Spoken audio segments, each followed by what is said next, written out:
Hello everyone. তো চলে আসলাম তোমাদের সামনে ছোট্ট একটা ভিডিও নিয়ে। তো আজ হলো আমার বরের বার্থডে। তো বরকে আমি একটা ছোট্ট পেস্ট্রি এনে ওকে রাত্রি ঠিক 12টা বাজার সাথে সাথে একটু সারপ্রাইজ দিলাম। ও এই কেকটা দেখে অনেকটা সারপ্রাইজ হয়ে গেল। ঠিক 12টা যখন বাজে ওকে আমি ক্যান্ডেলতে জ্বালিয়ে তারপরে ওকে আমি ডাকলাম। ও ভাবতে পারিনি যে ওর জন্য আমি একটা সারপ্রাইজ রেখেছি, কারণ আমি অফিস থেকে আসার সময় আমার হাতে কিছু দেখেনি, যার জন্য একদম সিক্রেটভাবে রেখেছিলাম। তো যাই হোক, ওকে আমি ডাকলাম। তো কেক কাটছে। Happy birthday to you, happy birthday to you, happy birthday dear husband, happy birthday to you.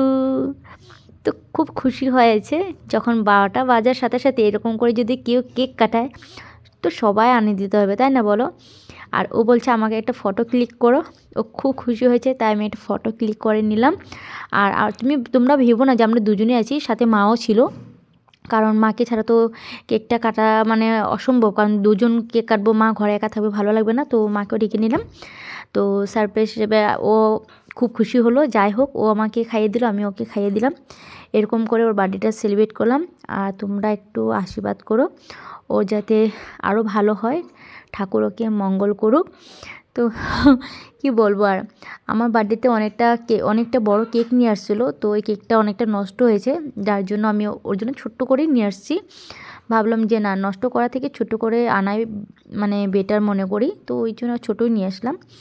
তো চলো, ভিডিওটা কীরকম লাগলো কমেন্ট করে জানিও, আর একটু আশীর্বাদ করো।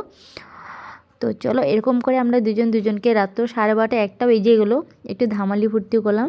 আর সাথে ওকে যখন কেকটা খাইয়ে দিলাম, কেকটা খাওয়ার সাথে সাথে একটু গালে লাগিয়ে দিলাম।